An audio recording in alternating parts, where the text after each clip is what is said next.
মা ভাবে যে আমার ছেলেটি ছোটবেলায় যেটা পছন্দ করতো সেটাই মনে হয় পছন্দ করে, বড়বেলাতেও সেটাই আমার ছেলে করুক, সেই পছন্দের খাবারটাই খাক। এটা হয়তোবা বাংলার প্রতিটি মায়েরই আচরণ এটা। কিন্তু ছেলে বড় হয়ে যে তার স্ত্রীর পছন্দের খাবারও খেতে পারে, কিংবা স্ত্রী যেটা করে দিচ্ছে, স্ত্রী যেইভাবে চাইছে সেটাও যে অভ্যস্ত হয়ে ওঠার একটা বিষয়। চমৎকারভাবে শুটিং চলছে, গল্পটি অতি চমৎকার। আমাদের সেলিম রেজা অনেক আগে থেকেই ডেট নিয়ে রেখেছিলেন, তো ঈদের পরে এই প্রথম শুটিং। আর আমার চরিত্রটি আমার খুব পছন্দ হয়েছে, মা কেন্দ্রিক গল্প। আর নীলয়ের সাথে বরাবরই আমি খুব স্বাচ্ছন্দ্য বোধ করি, মা ছেলে। তো এই তো মনোযোগ দিয়ে কাজ করছি আমরা। তানিয়া বৃষ্টি আছে, চমৎকার অভিনেত্রী। শূন্যের সংসারে দর্শক কি পাচ্ছে এই বছর? শূন্যের সংসারে দর্শক যেটা পাচ্ছে যে শাশুড়ি বউ অনেক সময় অপ্রত্যাশিতভাবে একটু ঝগড়াঝাটি হয়, সেটা কি নিয়ে যে মা ভাবে যে আমার ছেলেটি ছোটবেলায় যেটা পছন্দ করতো সেটাই মনে হয় পছন্দ করে, বড়বেলাতেও সেটাই আমার ছেলে করুক, সেই পছন্দের খাবারটাই খাক। এটা হয়তোবা বাংলার প্রতিটি মায়েরই আচরণ এটা। কিন্তু ছেলে বড় হয়ে যে তার স্ত্রীর পছন্দের খাবারও খেতে পারে, কিংবা স্ত্রী যেটা করে দিচ্ছে, স্ত্রী যেইভাবে চাইছে সেটাও যে অভ্যস্ত হয়ে ওঠার একটা বিষয়, সেটাই হচ্ছে মানে দুই পক্ষের ভুল বোঝাবুঝির একটা বিষয়। কিন্তু আসলে শূন্যের সংসারে আমরা পাচ্ছি মা ছেলে, ছেলের বউ, এই তিনজনের মায়াময় একটা বন্ধন। আর বাকি সব কিছু বলে দিলে তো আপনারা নাটক দেখবেন না, অনেক কিছুই আছে, সেটা দেখবেন আর জানবেন। তবে একটা বিষয়, যে আমার এই লুকসটা নিতে আমার অনেক সময় লেগেছে, এই মেকআপটা নিতে, সেটা কিন্তু আপনারা ফ্ল্যাশ করে দিলেন।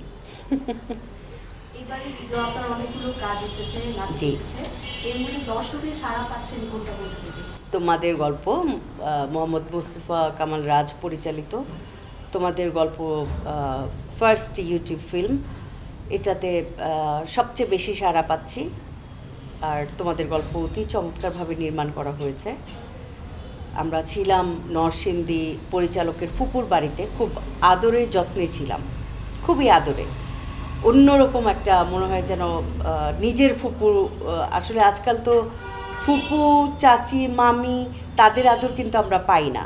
কিন্তু অনেক বছর পর, মানে আমার এই যে গায়ের লোম দাঁড়িয়ে যাচ্ছে, অনেক বছর পর সেরকম আদর পেয়েছি, যে ফুপু মুহূর্তে মুহূর্তে গাছের পেঁপে পেরে দিচ্ছেন, পিঠা বানিয়ে দিচ্ছেন, ওনার খাটের নিচ থেকে আতাফল রেখে দিয়েছিলেন, সেই আতাফল বের করে দিচ্ছেন। আর ইফতারের আগে সব কিছু রেডি, মানে এরকম ইফতার, সেই গাছের পেঁপে, পিঠা হাতের বানানো, সেই আতাফল, ফুপুর হাতের শুটকির বড়া, সব কিছু নিয়ে এসছে আমাদের জন্য, এতগুলো মানুষ আমরা। তো সেই অনুভূতি সারা জীবন মনে থাকবে।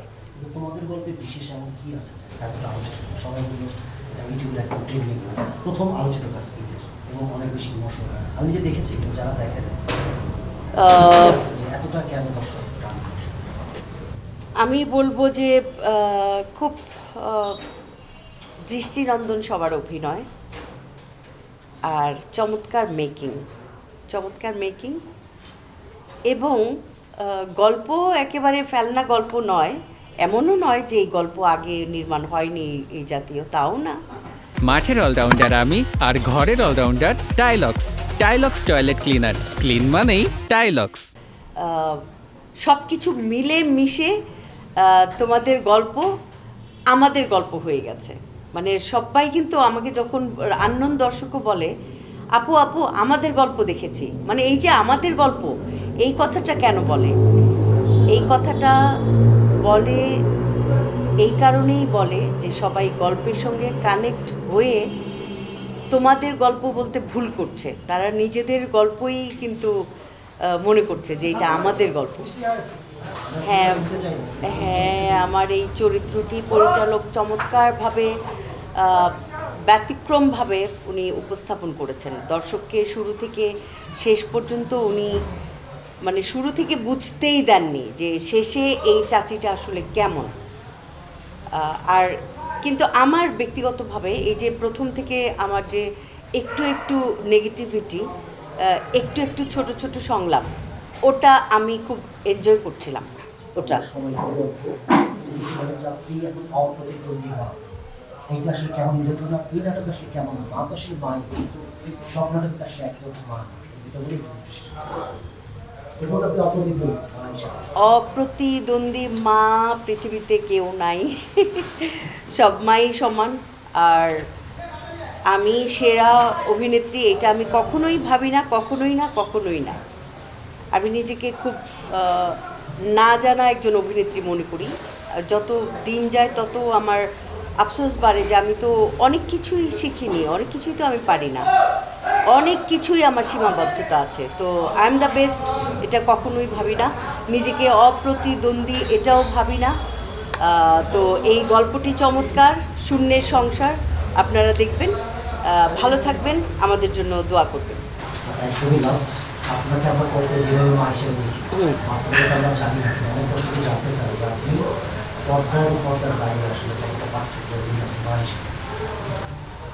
পর্দা এবং পর্দার বাইরে পার্থক্য, অনেক সময় পার্থক্য থাকে না। অনেক সময় এই জন্য আমার নাটক করতে খুব, ক্যারেক্টারগুলো করতে খুব কষ্ট হয়, যে আমার ভেতরটা খান খান হয়ে যায়। যে থাকে না, অনেক মানুষের ভেতরে অনেক গভীর অনেক কিছু থাকে, তো সেটার সাথে আমি প্রায় মিল পেয়ে যাই।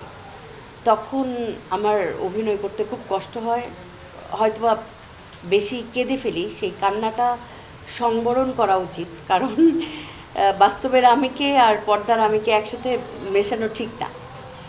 এটা আমার প্রায় সমস্যাটা হয় এটা।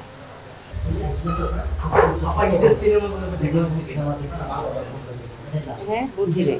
যে সিনেমাগুলো মুক্তি পেয়েছে হ্যাঁ হ্যাঁ হ্যাঁ, বাংলা সিনেমা প্রতি ঈদে খুব আগ্রহ নিয়ে দেখি। এবার একটু বেশি দেখছি, কারণ এতটা চলচ্চিত্র উৎসব মুখর কোনো ঈদ আমাদের হয়নি। এইবার ঈদে চলচ্চিত্র উৎসবই বলবো আমি এটা, যে বরবাদ, দাগি, জঙ্গলি, চক্কর, তারপর জিন।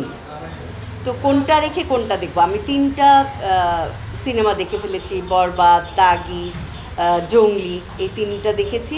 এখন শুটিং শুরু হয়ে গেছে, আমার আফসোস হচ্ছে যে আমি কবে চক্কর দেখব, কবে জিন দেখব। তো এই যে চক্করে আমার ভীষণ প্রিয় অভিনেতা এবং বাংলাদেশের আমি একজন বলবো যে লিজেন্ড অভিনেতা মোশাররফ করিম ভাই, উনি আছেন। ওনার অভিনয় দেখতে মনে হয় যেন জাদু দেখছি। আমার চক্কর দেখতেই হবে। আমি মানে শুধু মনে হচ্ছে কখন ছুটিটা আমি পাবো, যে আমি টুস করে চক্কর দেখতে ঢুকে যাব, জিন দেখবো, এই তো।